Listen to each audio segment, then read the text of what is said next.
찬송하리로다.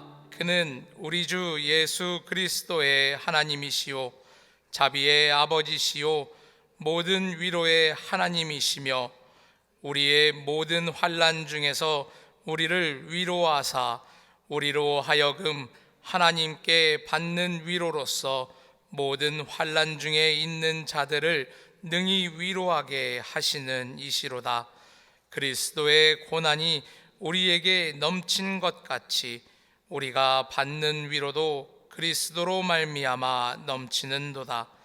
우리가 환난 당하는 것도 너희가 위로와 구원을 받게 하려는 것이요 우리가 위로를 받는 것도 너희가 위로를 받게 하려는 것이니 이 위로가 너희 속에 역사하여 우리가 받는 것 같은 고난을 너희도 견디게 하느니라.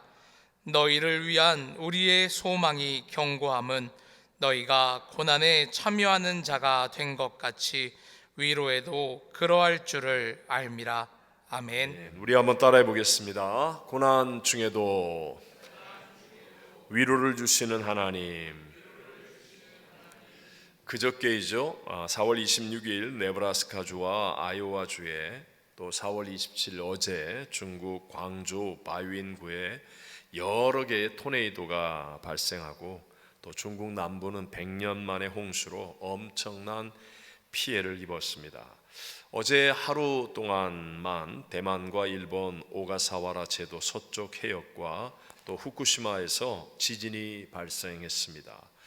2024년은 슈퍼 엘니뇨가 발생해서 이상기후의 가속화, 그러니까 폭염, 홍수, 토네이도, 가뭄, 이런 자연재해가 아주 극심할 것으로 예상됩니다. 다음 주에 우리 2차 단기 선교를 떠나는 에콰도르도 60년 만에 최악의 가뭄이 들어서 수력 발전만을 의지하는 나라이기에 지금 전기가 공급이 되지 않아 지난 주간에는 무려 9시간씩 하루에 단전이 되었기까지 했다. 매일 2시간, 3시간씩 단전되는 어려움 가운데 있다고 합니다. 뿐이 아니죠. 계속되는 우크라이나 전쟁을 비롯해서 이스라엘을 중심으로 한 말세적 전쟁의 소식들 점점 더 많아지고 있고요. 그로 인하여 세계 경제의 위기감이 더욱 팽배해지고 있습니다. 또한 사람들 각 개인의 마음도 더욱 증오와 미움에 사로잡히고 오직 자기만을 생각하는 이기심이 넘쳐나고 있습니다. 한마디로 얘기하면 저와 여러분이 사는 이 시대는 고난이 없기를 바랄 수 없는 세상이라는 것입니다. 그럼에도 불구하고 우리들의 믿음과 태도에 따라서 인생은 100% 달라질 수 있습니다. 자, 오늘 본문의 말씀은요, 누구보다도 많은 고난을 겪었던 바울의 고백인데, 사실 엄청난 고난을 많이 겪었음에도 불구하고 누구보다도 아름다운 간증을 만드는 승리의 삶을 살았습니다. 자, 오늘 저는 여러분과 함께 고난 중에서도 승리하는 삶을 살았던 이 바울의 믿음을 통해서 고난 중에도 위로를 주신 하나님이라는 제목으로 이 시대를 살아가고 있는 저와 여러분에게 주시는 두 가지의 은혜를 함께 나누고자 합니다. 첫 번째, 고난보다 더 큰 하나님의 위로를 구하라 라는 것입니다. 다시 한번, 고난보다 더 큰 무엇을 구하라? 하나님의 위로. 고난보다 더 큰 하나님의 위로를 어떻게 하라? 구하라 라는 것입니다. 고린도후서 1장은 위로의 장이라고 얘기하거든요. 근데 짧은 9절까지만 해도 위로라는 말이 무려 10번이나 나옵니다. 그리고 환난, 고난이라는 단어가 9번 나옵니다. 쉽게 얘기하면 고난, 환난이 9번 온다 할지라도 하나님이 10번 위로해 주시니까, 그러니까 승리할 수 있음을 고백하고 있다라고도 설명할 수 있죠. 본문 3절과 4절 앞부분을 같이 한번 읽어보겠습니다.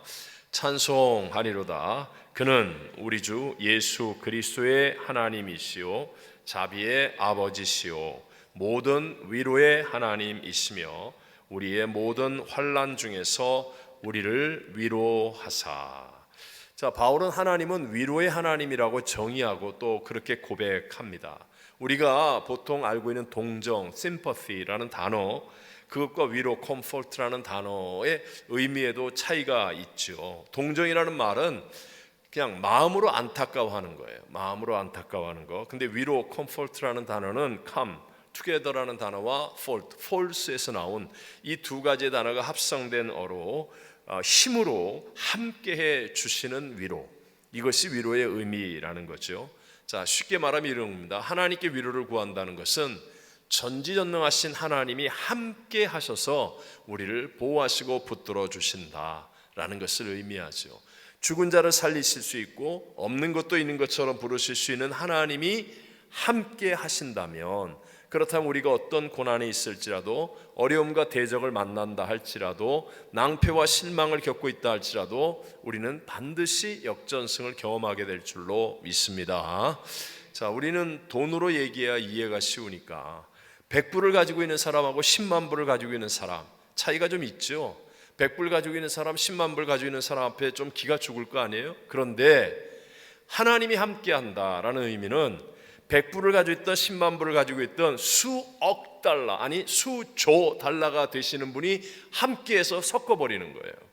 그러면 100불을 가지고 있다고 할지라도 기죽을 일이 없죠.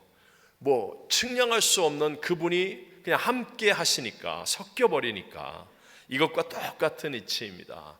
나는 연약합니다. 그래서 내가 만난 고난 앞에 두려워하고 내가 해결할 수 없는 문제와 어려움을 만나면 당황합니다. 하지만 함께 하시는 하나님의 위로를 구하면 그 하나님께서 함께 하심으로 어떤 문제와 어려움도 능히 극복할 수 있게 되고 합력하여 선을 이루는 역사를 경험할 수 있게 된다는 것이죠. 자, 그렇다면 중요한 건 이거예요. 하나님 쪽에는 문제가 없습니다. 하나님은 위로의 하나님이시고 하나님은 여전히 전지전능하셔서 우리를 도우실 수 있는데, 우리 쪽에서의 문제예요. 우리가 언제 어떻게 하면 그런 하나님에 대한 확실한 믿음을 가지고 하나님의 위로를 체험할 수 있는가라는 것이죠.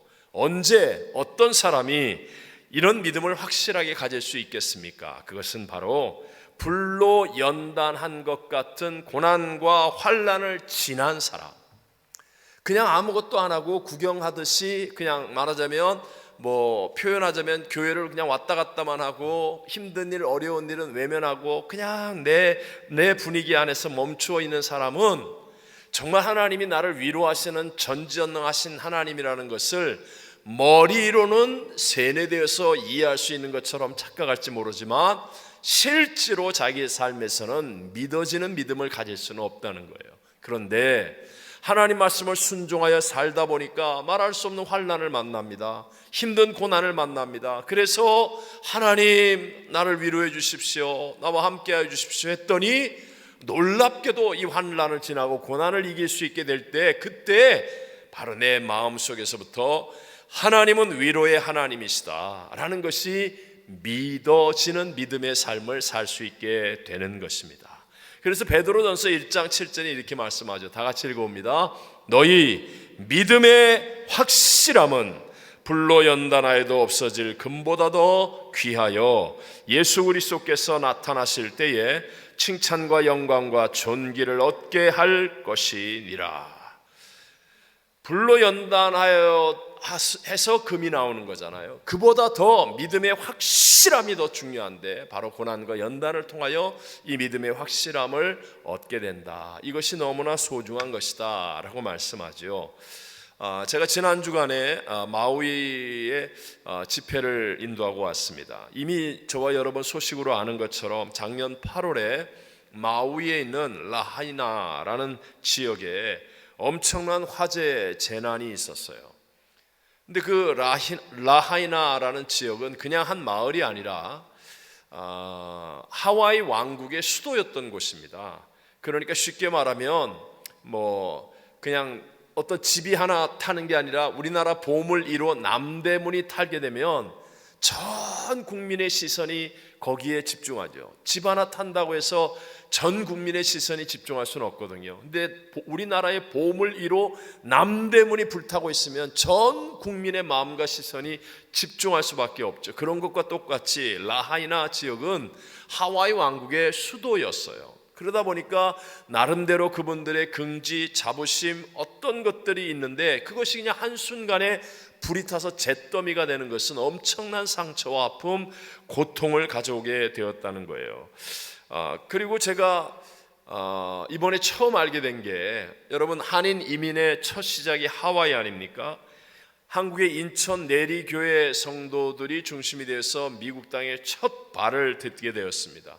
그런데 그분들이 하와이에 와서 최초로 정착한 곳이 당시에 사탕수수 밭이 가득했던 마우이였다는 사실을 제가 이번에 처음 알게 되었습니다. 어쨌든 간에 그런 화재는 그분들에게 있어서 많은 분들이 코로나의 재앙보다도 우리들에게 더 많은 상처와 아픔과 고통을, 두려움을 주었다라고 고백하는 분들이 많이 있더라고요. 근데 둘째 날 예배가 이제 끝나면서 헌금을 하는 시간에 특송을 하셨어요.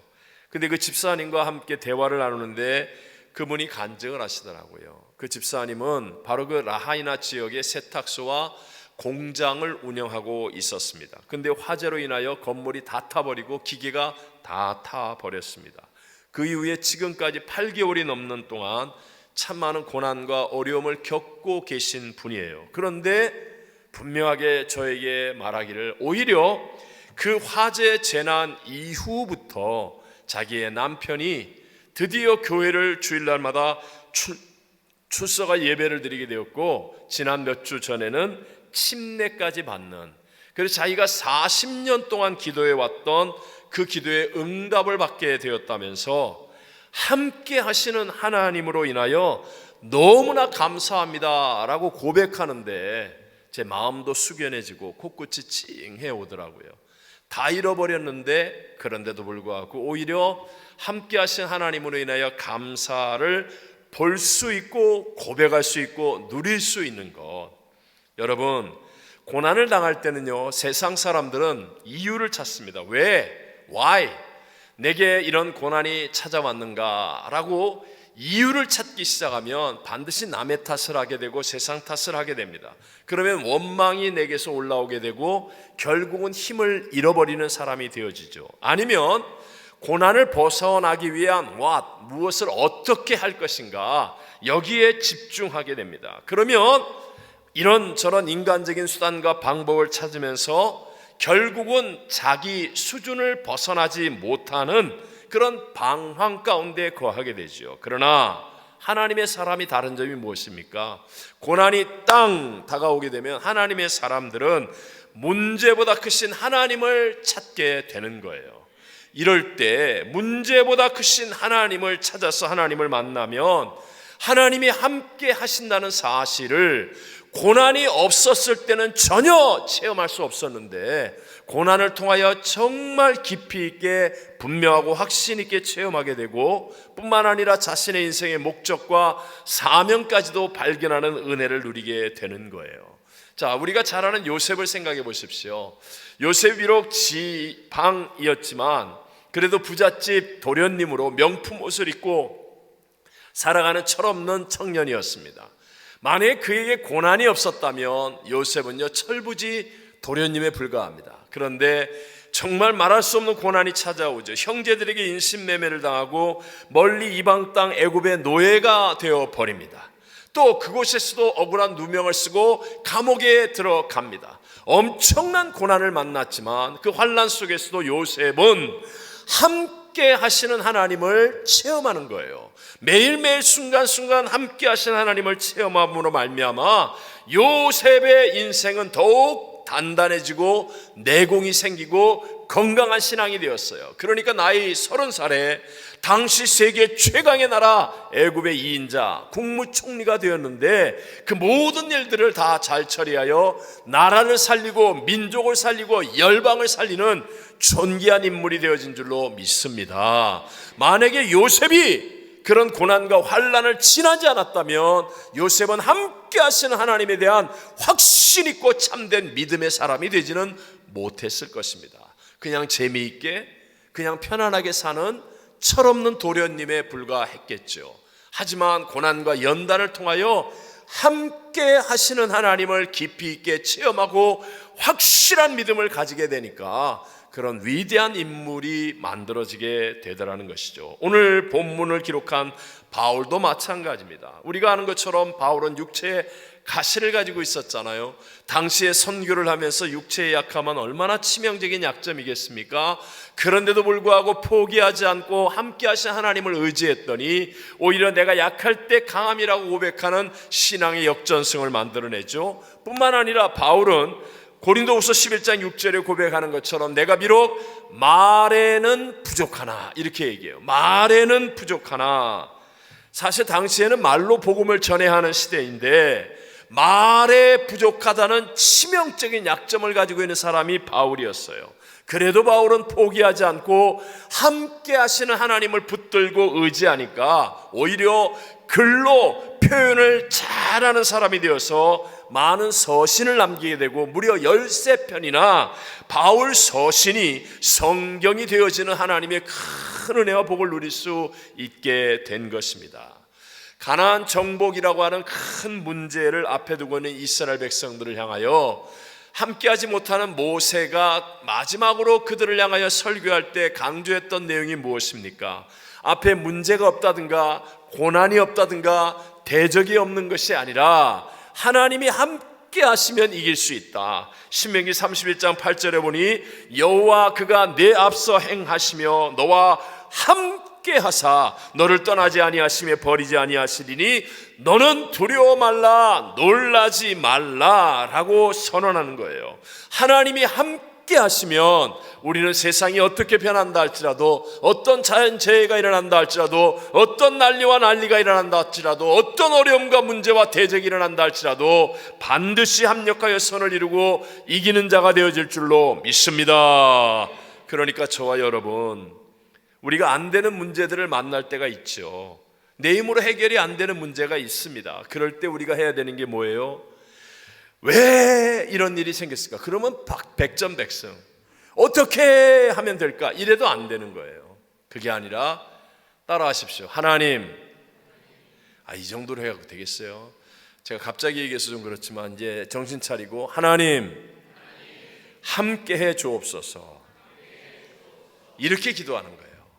하나님 함께 해 주옵소서. 이걸 기도하는 거예요. 가정에 문제가 생깁니다. 예기치 못한 건강의 문제도 생기고 직장 사업의 어려움도 생기고 신분 문제 또 건강의 문제 인생의 모든 고난과 환난의 문제들 우리 앞에 생깁니다. 그때 우리가 해야 할 일은 문제를 피하거나 남의 탓을 하거나 포기하는 것이 아니라 하나님 나와 함께 해 주옵소서. 하나님이 함께 해달라고 기도하는 것. 그러면 임마누엘 하나님이 반드시 역사하셔서 아무리 고난이 커도 분명히 나보다 큰 게 고난이겠죠. 그럼에도 불구하고 문제보다 크신 하나님, 대적보다 크신 하나님이 역사하셔서 그것을 이기게 하여 주실 것이고 다 합력하여 선이 되게 만들어 주실 줄로 믿습니다. 참 외람된 말씀이지만 이번에 마우이 가서 성도들과 함께 은혜를 나누고 피드백을 이렇게 나누는데 감사하게도 성도님들이 저와 제 아내의 위로가 자기들의 마음에 너무 와서 꼭 다가왔다. 그래서 정말 마음이 위로를 받았다 그런 고백들을 하십니다. 그 이유는 뭘까요? 제가 대단해서가 아니에요. 절대로 무엇을 해서가 아닙니다. 제 자신은 별 볼 일 없는 사람이라고 할지라도 하나님이 함께 하셨던 것들을 간증하기 때문에 하나님이 함께 하심이 믿어지기 때문에 여러분 그때 우리 모두가 위로를 받게 되고 새 힘을 얻게 되고 역전승을 경험하게 되는 줄로 믿습니다. 지금 혹시 여러분 앞에 어떤 고난 어떤 환난이 다가온다 할지라도 여러분 포기하지 마십시오. 그 고난과 환난이 다가올 때 남의 탓하려고 하지 마십시오. 우리 함께 로마서 8장 18절을 읽어볼까요? 생각하건대 현재의 고난은 장차 우리에게 나타날 영광과 비교할 수 없도다. 이 말의 의미가 뭐죠? 현재의 고난이 커요? 장차 다가올 영광이 커요? 영광이 크다는 거예요. 저와 여러분이 하나님을 믿는 믿음 안에서 포기하지 않으면, 도망치지 않으면, 그러면 이 고난 때문에 오히려 더 큰 영광을 보게 되고 승리를 누리게 되는 줄로 믿습니다. 누구든지예요. 누구든지, 언제든지, 어떤 상황이든지, 무슨 고난이든지 하나님이 함께 하시면 우린 다 이기는 자가 되어진다는 것입니다. 두 번째로요, 자, 하나님 위로를 이렇게 체험하게 되면, 그러면 내가 다른 사람의 위로자가 되어야 합니다. 하나님 위로를 체험한 내가 어떻게 하라고요? 다른 사람의 위로자가 되어야 합니다. 다른 사람의 위로자. 오늘 본문 가운데 4절을 다 같이 한번 읽어보겠습니다. 우리의 모든 환난 중에서 우리를 위로하사 우리로 하여금 하나님께 받는 위로로서 모든 환난 중에 있는 자들을 능히 위로하게 하시는 이시로다. 아멘. 하나님이 어떤 분입니까? 우리를 위로하사 우리를 통하여 모든 환난 중에 있는 다른 사람들을 위로하게 해주시는 분이다. 그래서 나로 하여금 다른 사람을 위로할 수 있게 만들어 주시고 그렇게 해야 된다라고 말씀하는 것입니다. 많은 사람들에게 좋은 영향을 미쳤던 책 상처 입은 치유자의 저자 헨리 나우에는 1932년 네덜란드에서 태어났습니다. 심리학을 공부한 그는 인간의 고난을 더 깊이 이해하고 싶어서 1964년도에 미국으로 와서 그래서 매닝거 연구소에서 공부했습니다. 탁월한 사람이었기 때문에 30대에 노트르담 대학교의 객원 교수를 시작했고 신학을 공부하여서 예일 대학교의 신학과 교수로, 또 존경받는 교수이자 학자로 헨리 나우에는 하버드 대학에서 신학부에서 강의를 맡기도 했습니다. 최고의 지성인의 삶을 살았던 거예요. 근데 그런 최고의 명성 또는 지성 또는 대우 이런 것들 속에서 살면서도 영혼의 안식을 얻지 못하는 거예요. 참된 마음의 자유와 기쁨이 무엇인지를 모르겠다는 거예요. 그래서 1986년 마침내 더 이상 지성의 삶에서 영혼의 안식을 얻을 수 없음을 깨닫고 하나님의 부르심에 순종하기로 결단합니다. 그래서 캐나다의 발달 장애인 공동체인 라로시 데이브레이크에 가서 살면서 발달 장애인들과 함께 그들 속에서 함께 살아가는 거예요. 근데 그들 속에서 진정한 영혼의 자유를 얻게 되고, 그리고 하나님이 주시는 안식을 누리면서 쓴 책이 바로 이 상처 입은 치유자라는 책으로, 예수님 그분은 당신의 상처를 치유의 원천으로 삼으셨다라는 것을 이렇게 잘 설명하고 있습니다. 하나님이신 예수님이 자신의 몸이 찢기고 상처 입고 멸시 조롱 천대 고난을 다 당하고 죽으심으로 우리 모두를 향한 새 생명의 길을 열어 주셨다는 거예요. 마치 모래라고 하는 상처를 몸에 지닌 조개가 진주를 만들어내는 것처럼 우리들도 상처 입은 치유자 예수를 믿었기 때문에 세상을 살면서 상처를 입을 수밖에 없지만, 그러나 예수를 믿음으로 인하여 그 상처를 치유받은 사람이 되어서 다른 사람을 치유하는 삶을 살아야 하는 것이다 라는 것을 말하죠. 오늘 보면 5절 말씀에 보면 그리스도의 고난이 우리에게 넘친 것 같이, 다시 한번 무엇이 그리스도의 무엇이 고난이, 그리스도의 고난이 우리에게 넘친 것 같이 우리가 받는 위로도 그리스도로 말미암아 넘치는도다 했습니다. 저와 여러분이 고난을 당하지만 그러나 그보다 더 큰 위로가 그리스도로 말미암아 우리 안에 넘치게 되어지죠. 그래서 그것으로 인하여 다른 사람을 위로하고 살리는 삶을 살아야 한다라는 것을 쭉 말하고 있는 거예요.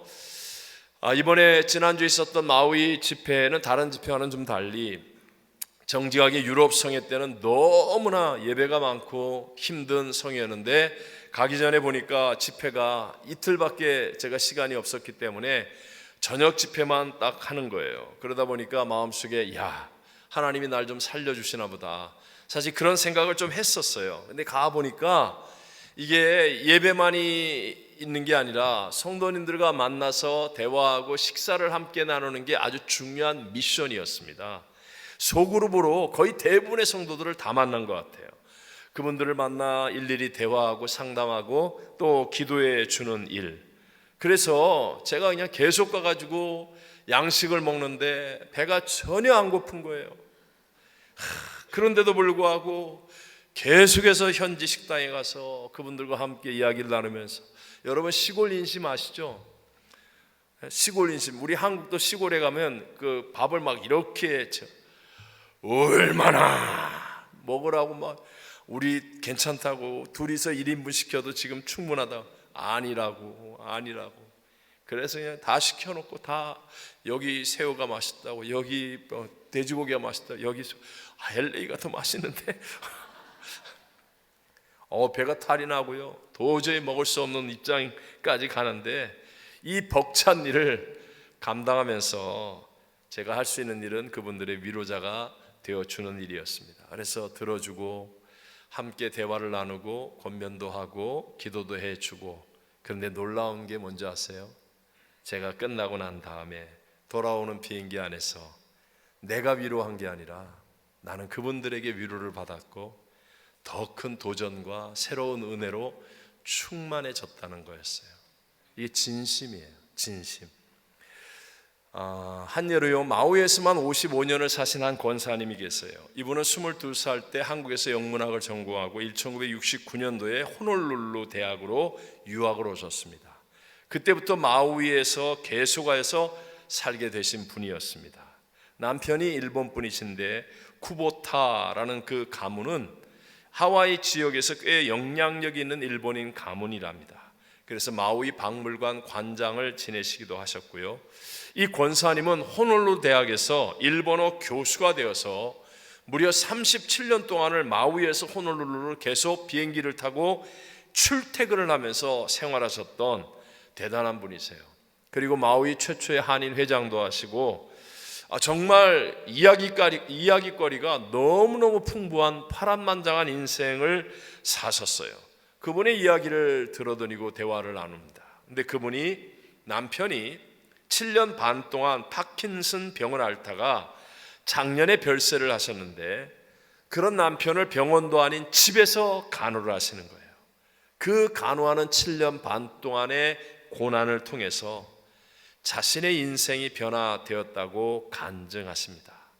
옛날에는 아마도 은연중에 자기가 좀 나름대로 어떤 최고라고 하는 생각도 가질 수 있는 분이죠.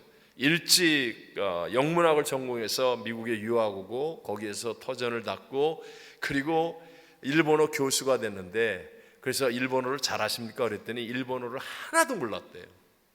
하나도 몰랐는데 처음부터 배워서 대학 4년 동안에 죽으라고 배워서 그래서 교수가 되었대요. 그 일본 분들이 많잖아요, 하와이에. 그래서 일본 분들을 조교로 강사로 세우면서 교수하는 게 쉽지 않았는데 대단한 분이시더라고. 내가 보니까 아주 머리도 좋으시고 열정도 의지도 강하신데, 어쨌든 그렇게 37년을 마우이에서 비행기로 출퇴근을 하면서 그 일을 감당해 오셨다. 그러면서 남편이 마지막 그 아픈 그 고난의 세월을 보내면서 자기가 이전까지는 나름대로 괜찮다, 최고다, 뭐 이런 생각들이 있었는데 그 이후부터 다른 사람의 아픔이 보이기 시작하더래요. 그러면서요, 환난 당하는 자들의 마음이 자기 마음에 담겨지면서 위로자로 변화되는 삶을 살게 되었다. 이렇게 간증을 하시는 거예요. 그러니까 정말 주변 분들이 다 감동을 받으시더라고요. 사실 이제 팔순을 앞두고 계신 분이라고도 할 수 있어요. 그런데도 불구하고 남은 인생을 환난 당하는 자의 위로자로 살겠다는 구체적인 계획을 가지고 정말 열심히 간절히 기도하고 계시는 모습이 너무나 아름다웠고 제게도 큰 도전과 은혜가 되었습니다. 오늘 성경 본문 6절을 같이 한번 읽어보겠습니다. 우리가 환난 당하는 것도 너희가 위로와 구원을 받게 하려는 것이요, 우리가 위로를 받는 것도 너희가 위로를 받게 하려는 것이니 이 위로가 너희 속에 역사하여 우리가 받는 것 같은 고난을 너희도 견디게 하느니라. 보십시오. 짧은 한 절에 너희가 4번이나 나와요. 너희도, 너희 속에, 너희도. 하나님이 우리에게 환난을 주시고 위로와 구원을 주신 것도 그것을 너희에게, 다른 사람에게 전하게 하기 위해서, 하나님이 내게 위로를 주신 것도 다른 사람에게 위로를 받게 하기 위해서, 하나님이 다른 사람들 속에 역사할 수 있도록 하나님께서 우리를 지켜주시고 우리에게 은혜를 베풀어 주신다라는 말씀이에요. 여러분, 위로는요, 어떤 일이 있을 때 한 번, 두 번만 경험하는 게 아닙니다. 계속하여 이 위로가 넘쳐나야 되는데, 그러기 위해서는 내게 임한 그 위로를 가지고 계속하여 다른 사람을 향하여 베푸는 삶, 다른 사람을 위로하고 증거하는 삶을 살면 하나님의 위로의 선순환의 은혜와 복이 흐르게 될 줄로 믿습니다.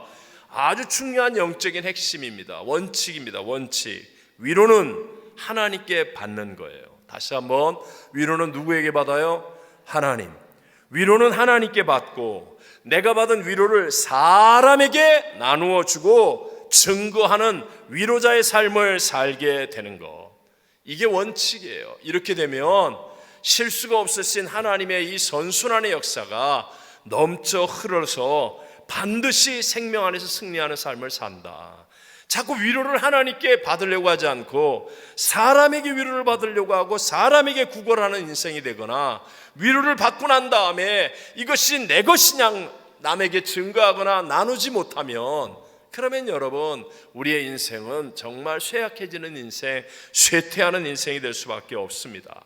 제가 이번에 마오이 순복음교회를 13년 만에 다시 두 번째 집회를 한 것 같아요. 근데 그 이전과 지금이 너무나 다르다라는 것을 확연하게 느낄 수가 있었습니다. 지금 담임하는 서종원 목사님과 사모님, 분명한 이 원칙을 알고 계시더라고요. 그것을 잘 실천하고 계신 분이라서 너무나 감사했습니다. 자신들도 넉넉한 형편이 아닌데도 어려운 선교사, 사역에 탈진된 선교사 가정을 1년에 한 가정씩 초청해서 비행기표를 비롯한 모든 경비를 다 지불하면서 마우이라고 하는 특별하고 좋은 환경을 잘 10분 활용해서 그것을 잘 쉬고 잘 회복하게 해주는 일을 하더라. 이런 태도의 교회가 되어지니까, 그러니까 그 교회 안에 어떻게 이렇게 많이 바뀔 수가 있을까 하는 느낌이 들 정도로 예수님의 생명력이 넘쳐나고, 예배드리는 내내 하하호호 서로를 격려하고 막 기쁨이 넘쳐나고, 정말 놀라운 감동을 제가 받았습니다. 그 교회의 평균 연령은 우리 교회와는 비교할 수 없이 높으세요. 굉장히 평균 연령이 높으신데도 불구하고 정말 그 교회 안에 거룩한 꿈과 비전이 있고 열정이 느껴지는 것이었습니다. 제가 여러 군데 참 많은 집회를 하는데, 집회하면서 이제 다 끝났어요. 마지막 헌금까지 다 끝나고 이제 제가 나가서 축도하면 이제 끝나는 그런 때예요. 그래서 다 끝나는가 했더니 웬 남자 집사님 한 분이 나오시더라고요. 여자분들이 압도적으로 많은데 남자 집사님이 나오셔서 굉장히 샤이한 것 같아. 아주 그냥 어쩔 줄을 몰라 하면서 나오셨는데, 근데 나오셔서 아주 담대하게 삼행시를 하는, 삼행시. 내가 최초입니다. 최초. 제 이름을 가지고 삼행시를 하는 거예요. 근데 이 분위기가 말입니다, 장난스러운 게 아니에요. 장난스러운 게 아니라 정말 진지하고 기쁘고 감격하고 감사하는 마음. 그러니까 이분이 나와서 그러니까 다 연습을 했어, 내가 보니까. 그래갖고 쫙 외치는데 나는 뭐라고 그러는지 하나도 안 들려요. 근데 그다음에 철 이러면서 이렇게 하고 그냥 소리를 지르고. 여러분, 그런 분위기가 결코 억지로 만들어지는 게 아니거든요. 그 연세 높으신 분들이 가슴속에 꿈과 비전이 있고 열정이 넘쳐나는 분위기, 그것은 바로 자기들에게 임했던 그 하나님의 위로, 그것을 어찌하든지 증거하고 베풀려는 삶을 살기 때문이다. 다 같이 우리 마지막 7절 같이 한번 읽어봅니다. 너희를 위한 우리의 소망이 견고함은 너희가 고난에 참여하는 자가 된 것 같이 위로에도 그럴 줄을 알미라. 아멘. 무슨 말입니까? 여러분, 고난이 다가올 때는 산부 예배 나오는 성도님들은 다 하나님 찾습니다. 정말 힘들어요 하나님, 살려주세요 하나님, 응답해 주세요 하나님, 역사해 주세요 하나님. 고난의 때에 하나님을 다 믿고 찾습니다. 그런데 하나님은 은밀하게 역사하지 않습니까? 고난이 지나가고 난 다음, 고난을 이기고 난 다음 위로에도 하나님의 뜻을 이룰 줄 아는 믿음의 사람이 되어져야 한다는 거예요. 힘들고 어려울 때는 죽으라고 하나님을 찾고, 그 다음에 다 끝난 다음에는 내가 받은 위로를 나누어 주라고 하는 하나님의 뜻은 가볍게 여기고, 내가 해결됐으니까 됐다고, 나 안전하니까 됐다고, 나는 믿음이 있으니까 괜찮다고, 그러면서 위로를 전하라는 하나님의 뜻을 이루지 못하는 어리석은 자가 되지 말고, 고난에도 하나님의 뜻을 구하는 것처럼 위로에도 하나님의 뜻을 이룰 수 있는 믿음의 사람이 되어야 한다. 여러분, 제가 이렇게 외부에 나가보면 참 우리 교회를 얼마나 부러워하고 존경하고 있는지를 실감합니다. 좀 과장되게 표현하면 기독교 상위 1% 안에 들어가는 게 여러분들이에요. 여러분 보통 분들이 아니에요. 아멘을 2사람밖에 안 하는 건 무슨 뜻이에요?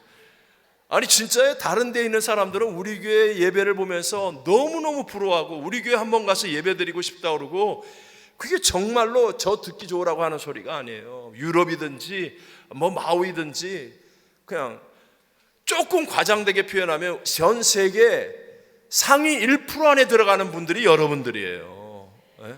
아멘입니까? 이렇게 좋은 교회에서 이렇게 좋은 사람들과 함께 이렇게 좋은 예배를 자유롭게 마음껏 드릴 수 있는 건 정말 우리 하나님의 놀라운 은혜와 복이 임한 거예요. 그런데 이런 상위 1% 안에 들어가 있는 우리가 맨날 나만 위로해 달라고, 오늘도 나를 위로해 주세요, 내일도 나를 위로해 주세요, 다음 주도 나를 위로해 주세요, 다음 달도 나를 위로해 주세요, 내년에도 나를 위로해 주세요, 나를 위로해 주세요, 위로해 주세요. 그러면 이게 끝장난다는 거예요. 죽는다는 거예요. 내가 위로를 받았을 때 그 위로를 다른 사람을 위로하는 일을 위해 사용하는 사람이 되어지면, 그러면 그 안에는 예수의 생명이 넘쳐 흐르게 되어지고 진실로 하나님의 역사하시는 그 능력과 복으로 나의 삶이 존귀하고 아름다운 삶이 되어짐을 믿게 되시기를 바랍니다. 하나님은 문제보다 크십니다. 맞죠 여러분? 하나님은 문제보다, 하나님은 대적보다, 하나님은 하실 수 맞습니다. 하나님 우리가 위로를 구할 때 어떤 문제와 고난과 어려움 속에서도 위로를 주시는 분이십니다. 그러므로 저와 여러분이 마지막 시대에 정말 난리와 난리, 재해, 정말 고난과 어떤 어려움이 다가온다 할지라도 피하는 자, 숨는 자가 아니라 더 큰 하나님의 위로를 구하여서 승리할 수 있는 사람이 될 줄로 믿습니다. 그리고 그렇게 하나님의 위로를 체험할 때 그 작은 위로의 체험을 어찌하든지 다른 사람을 위로하는 일에 아름답게 사용하고 흘려보내는 사람이 되면, 여러분 끊어지지 않는 하나님의 선순환의 역사 안에서 우리의 다음 세대가 사는 거예요. 내가 받은 위로를 가지고 다른 사람을 살리려고 하면 내 가정이 살아나는 거예요. 내가 있는 직장과 사업장이 살아나는 겁니다. 나의 구역이 살아나고 내 영역이 살아나고 이 땅이 살아나고 선교지가 살아나는 하나님의 놀라운 역사들이 일어나고, 내가 그 역사 안에서 나의 인생이 복되고 아름답고 승리하는 삶을 살게 될 줄로 믿습니다. 지금 나는 다른 사람들에게 어떤 위로자이십니까?